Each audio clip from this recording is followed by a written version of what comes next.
Hello, hello. Today's a good day because we're all together.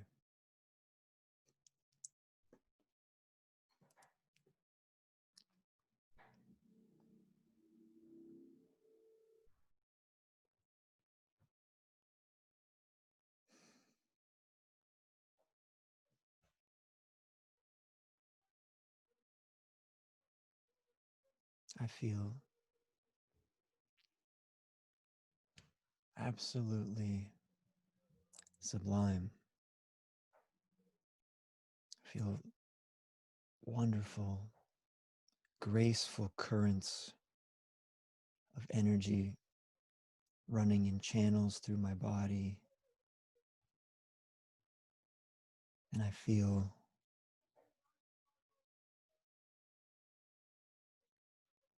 static, so white noise type of energy surrounding me, an ocean of tingling, shimmering. Just feels like I'm swimming in it.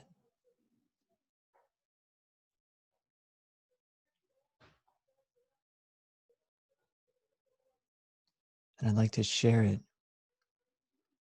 with all of you. So I'm going to ask it to reveal itself in you, because I know it's inside of you as well. And I, as a person, have very little power to do much of anything, really.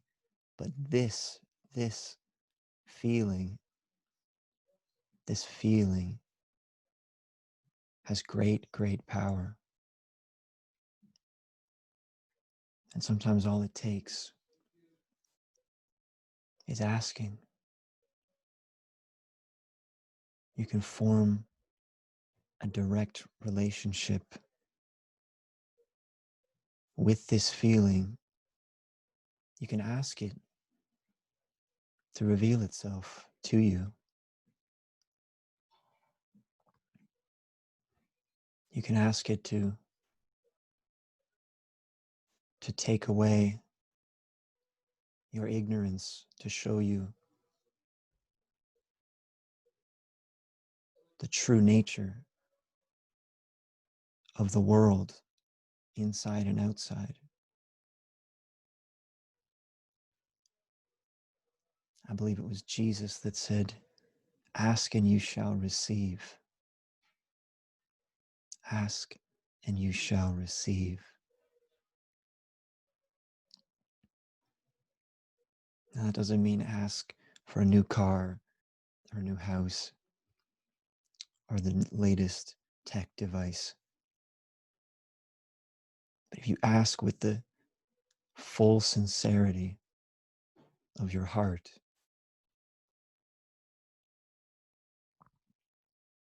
humbly,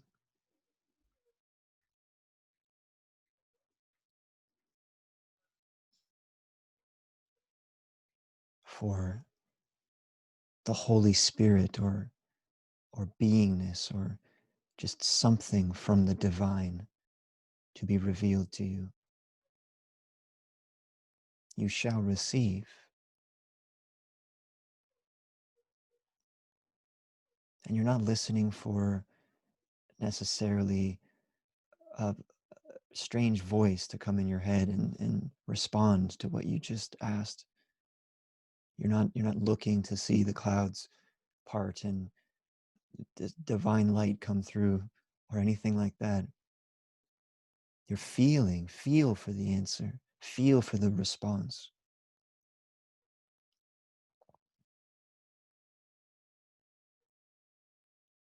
Feel for it. It's not always the loudest thing. It's not always the clearest feeling. But when you ask, do you notice something moving within you? Do you notice something responding, a feeling?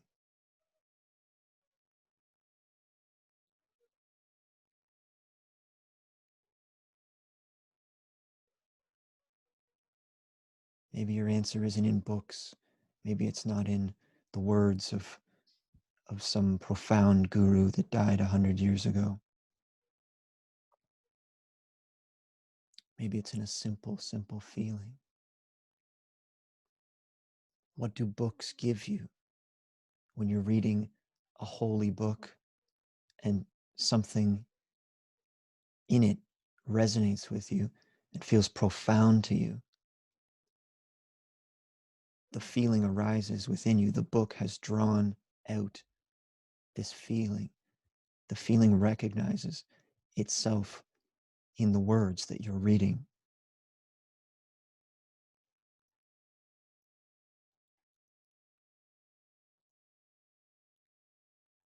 Many things in life do this. They draw this out of us. Chanting can draw it out of you. Love can draw it out of you. Seeing something profoundly beautiful can draw this feeling out of you.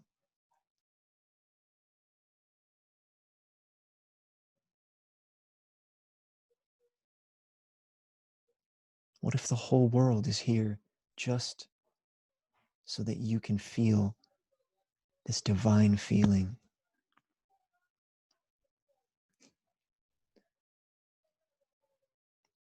Once you feel this, hang on to it. Hang on to it as much as you can.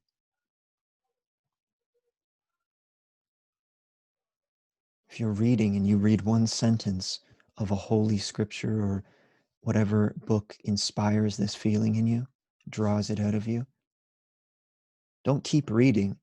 The words no longer have anything to give you. They've given you what they came to give you. Their purpose has been fulfilled. Go to the feeling and stay with it as long as you can. And after it dies down, read the next sentence. Have it fill you with that feeling again.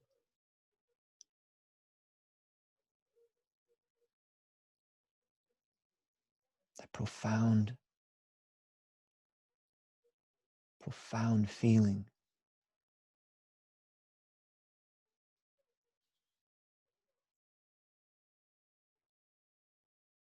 The feeling that brings life to life.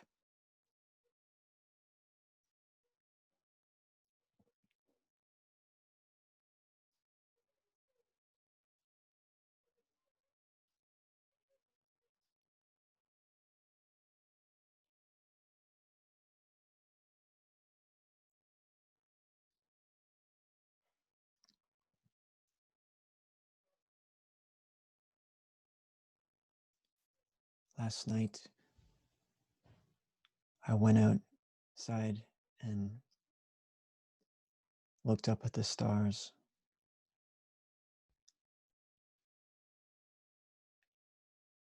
And they were so beautiful, so crisp. I laid down in the grass with the autumn leaves, and I looked up at the sky,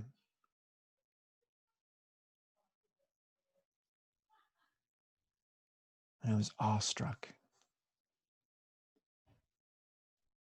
at the beauty.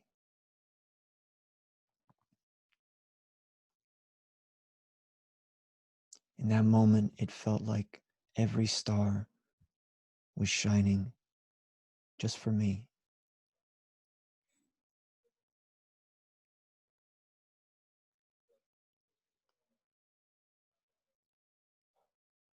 That I was given this great gift of perception in such a beautiful, beautiful world.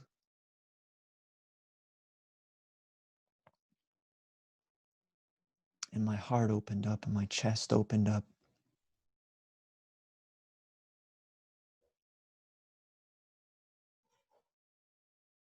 And it felt like the universe inside of me was flowing out through my chest into the sky and blending with the Milky Way.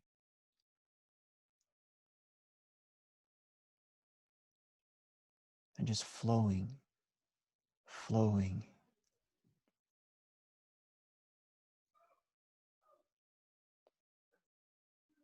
It was so beautiful. I must have laid there for 40 minutes.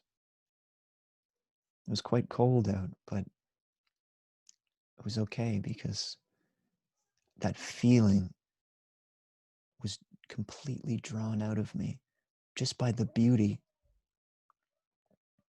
of the world that we live in.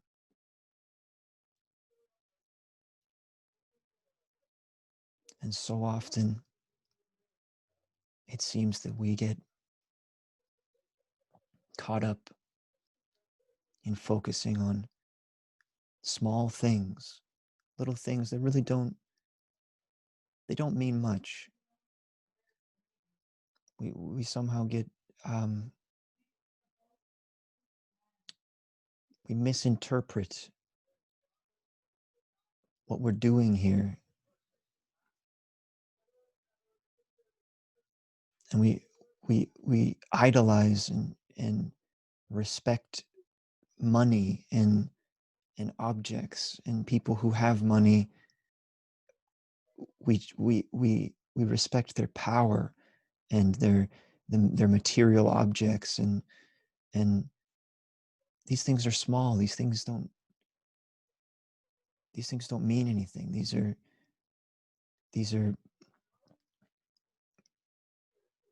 these are adornments.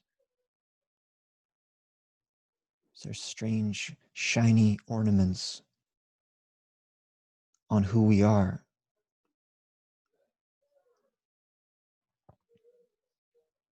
And when we focus on these things, we become small just like they are. We become meaningless. We feel trapped inside of a small world. But the world is anything but small.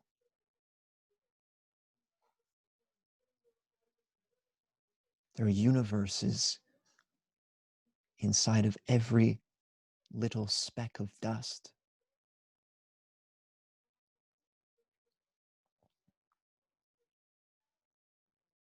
When you look at a tree, it's so easy to just say, that's a tree.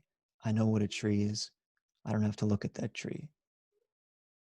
I don't have to care about that tree. It fits into your mental concept of a tree, and therefore it becomes boring. It becomes limited, it becomes small.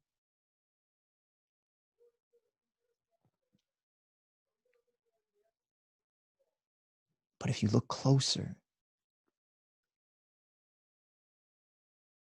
that tree does not fit into your concept of what a tree is. It does not fit into 4 letters. Not even close. You could look at 1 centimeter of its bark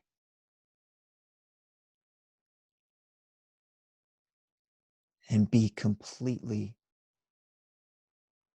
breathless at the beauty, all the intricate lines and life forms living in this one little piece of bark.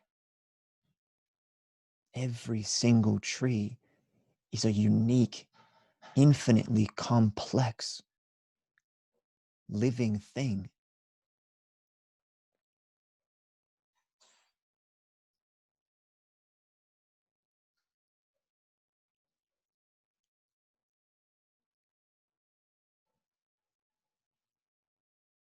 And we are the same.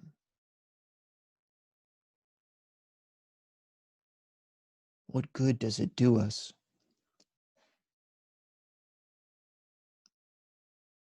to say women are like this, men are like this, black people this, white people this? It's so small. The beauty of every person could never, ever fit inside of one of those labels, ever.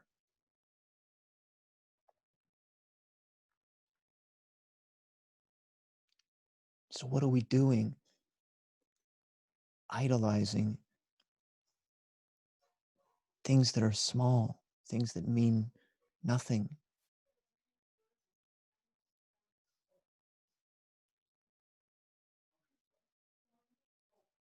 If it is true that we become what we worship,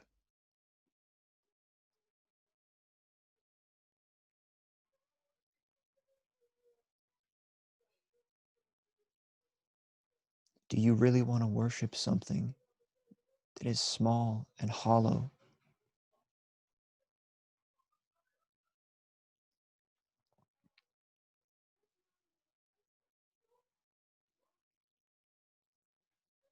What if we worship something bigger than we believe ourselves to be?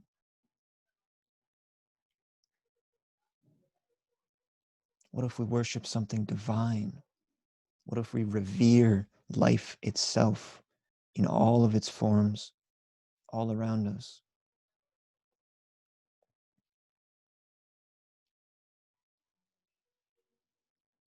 Then we begin to see ourselves in everything around us.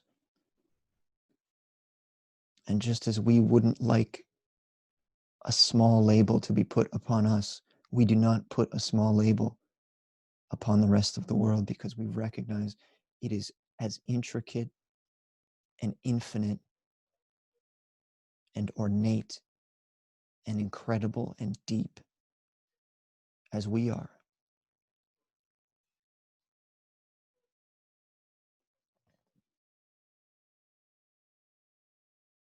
When this veil is lifted of these labels that we put on everything,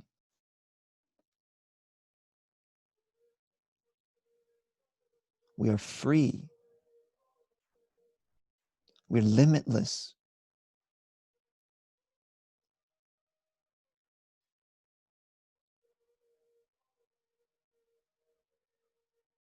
Because we do not worship limited things. We worship that which is eternal. We worship that which is bigger than any one person.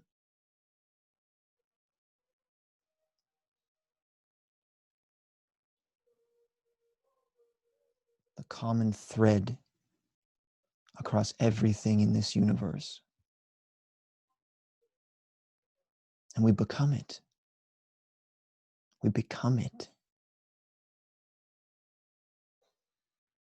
We inherit its attributes.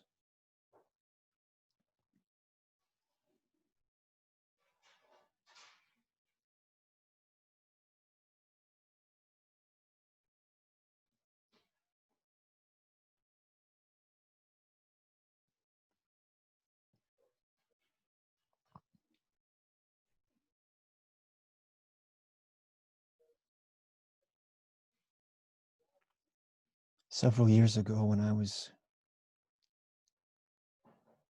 consumed by addictions,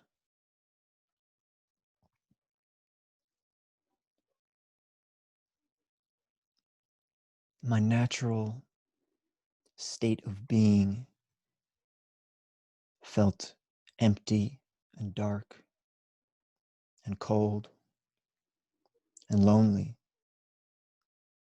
very lonely. And I was so afraid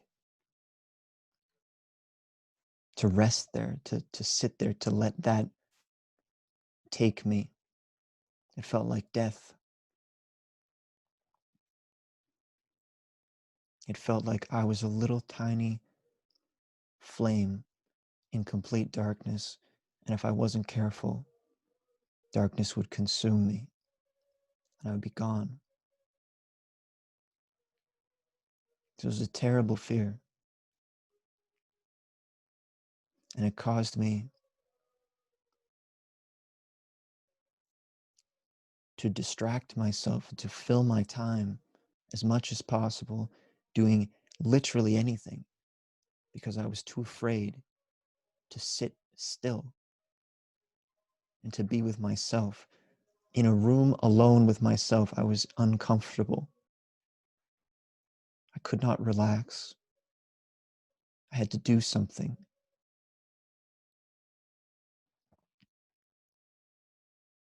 And so I had many addictions.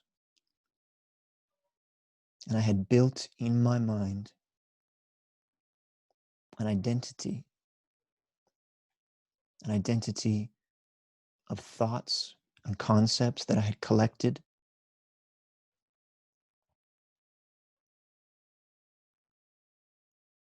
And I added them onto myself, thinking that maybe if I made my flame bigger in this darkness,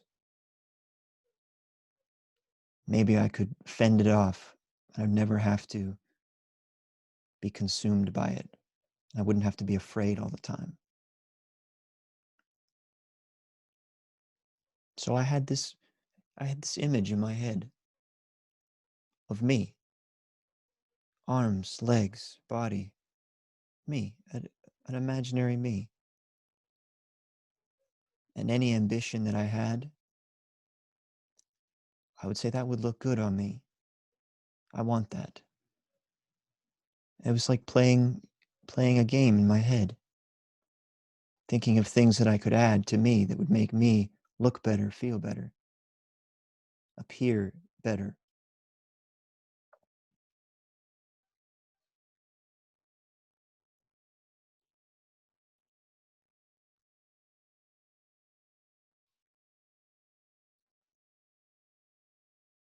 But this wasn't me.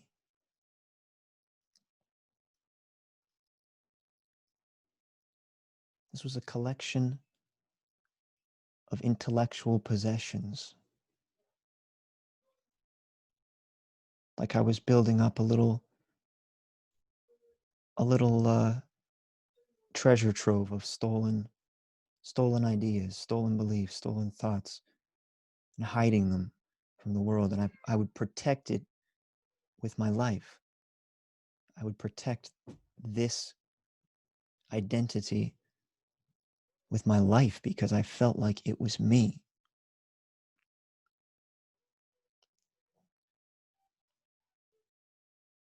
And even though I was completely unthreatened, if something threatened this imaginary me by poking at one of the beliefs that made up that person, one of the concepts, I would defend it as if my life was in danger. That's how much this imaginary version of me meant to me. Something that doesn't even exist, I would defend with my life. This became exhausting because a lot of the concepts weren't even mine. I didn't even believe in some of them anymore. But they were part of that identity, unchanging, a solid identity that I had been building for years.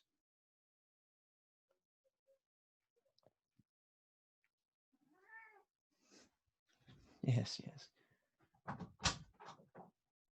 You can be released.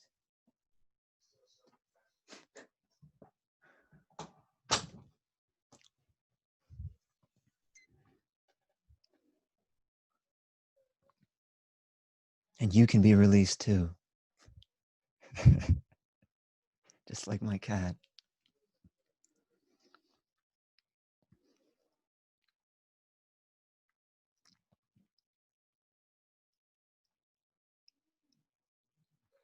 So I had to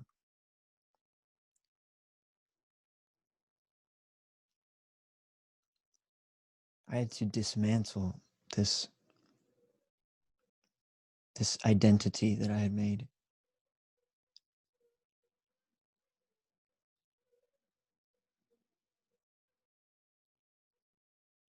not necessarily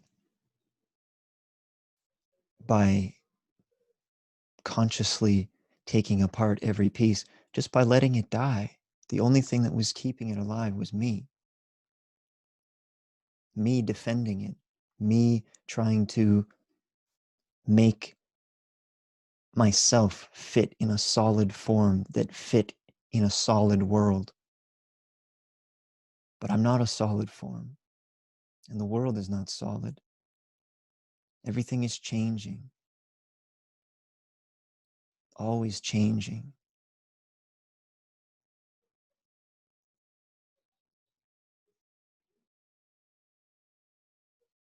And if we try to remain the same, we're caught in the past.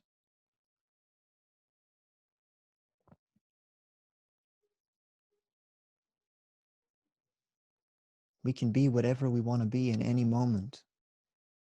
The past does not define us.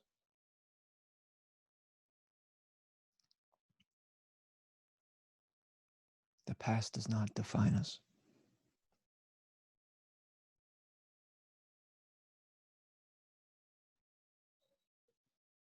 For 30 days, I did not defend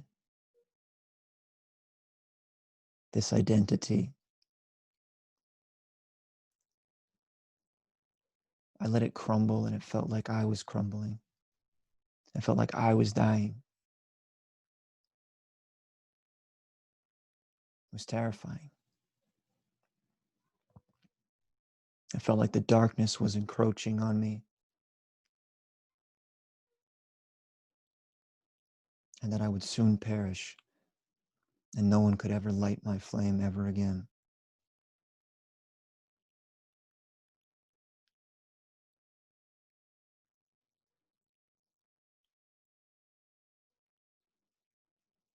And then suddenly, this flame went out, and I was consumed by the darkness that I was so afraid of.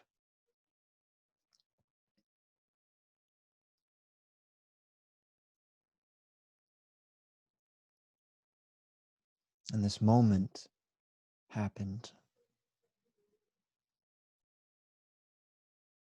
where it felt as though I was in a dark shed,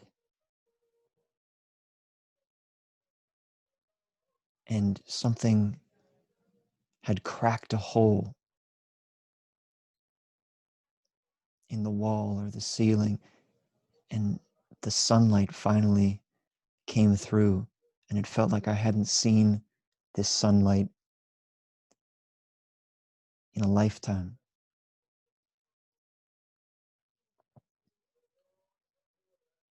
And seeing this one piece, this one sliver of light totally destroyed the entire shed. My little prison was destroyed, completely washed away, no remnants whatsoever.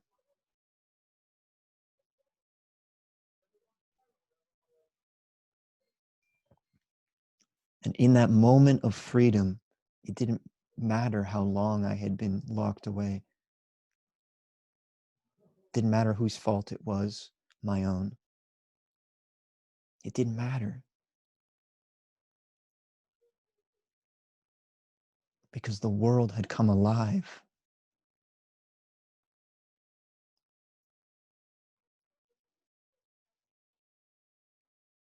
Nothing was boring. Nothing. The desk was exquisite. My own hand, looking at myself in the mirror, was an absolutely divine experience. Everything sounded better, tasted better. Everything was alive, buzzing with life, even inanimate objects.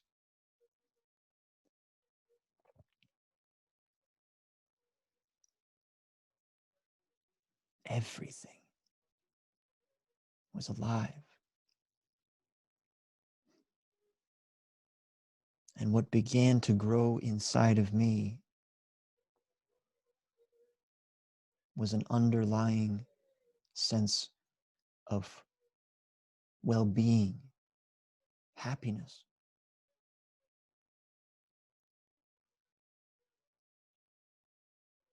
And it has grown and grown.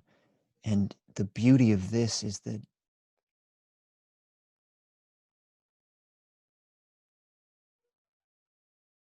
when I was afraid of resting in myself, I did everything I could to avoid myself, to avoid my own company. I was running around in the world doing things just for distraction. So everything I did was hollow, selfish. Felt like I was a slave. I had to do those things or I would die. But now it's much different.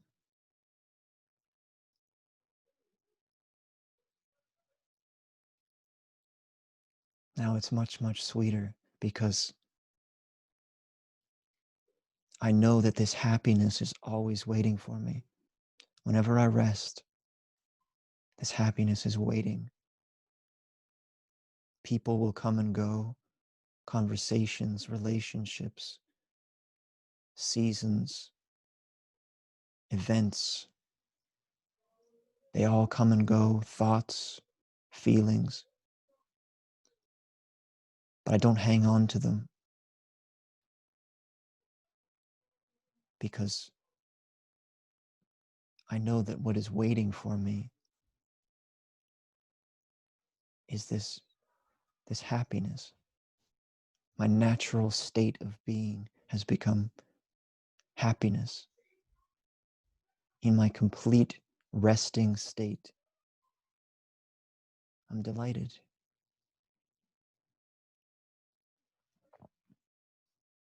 And sometimes anger comes and sometimes sadness comes, but it's okay.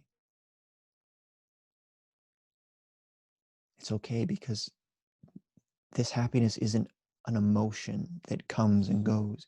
It's not like excitement or bliss that it just arises and it's intense and then it disappears. It's a subtle, constant happiness. And when things appear, it backs off and lets that thing take center stage. And as soon as that thing dissolves, it returns.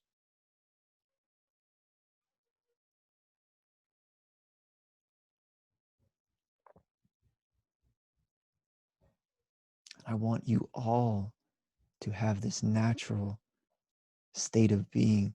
I want you all to discover this happiness within yourselves because every human deserves this happiness. Where your actions aren't based out of fear. Your actions are based out of joy, out of compassion,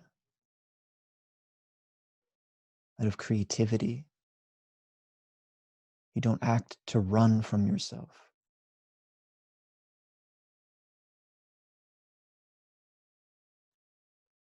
You act to feel something and to help others feel something good.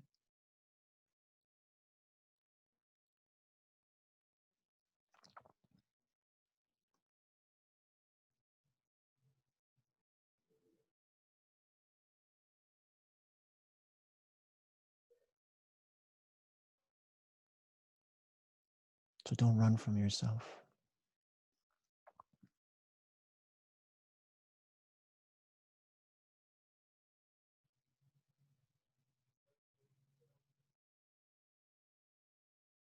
I promise you, if you go towards that which you fear the most, it may feel like death, but it's life. It's love. Everything you're running from is everything you want.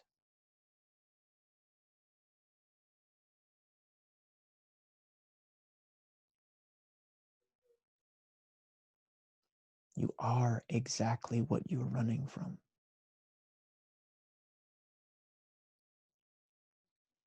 And you can never find that out unless you have the courage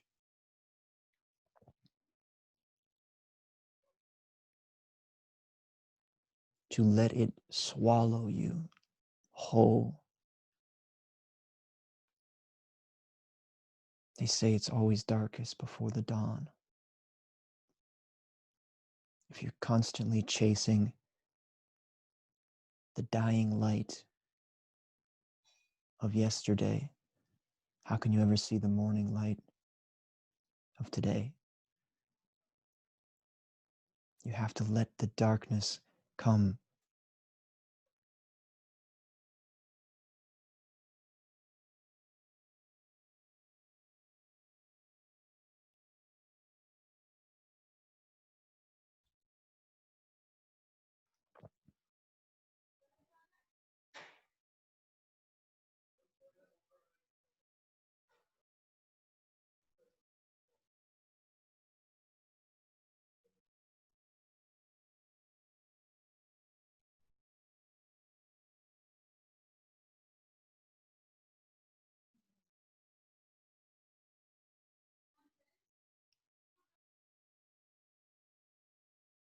Bless you all so much. Oh,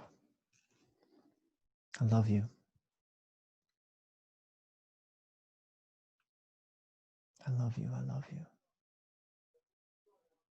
And I hope that you can feel something divine. And I hope that this subtle sense of well-being, this happiness, floods into you and becomes your natural resting place.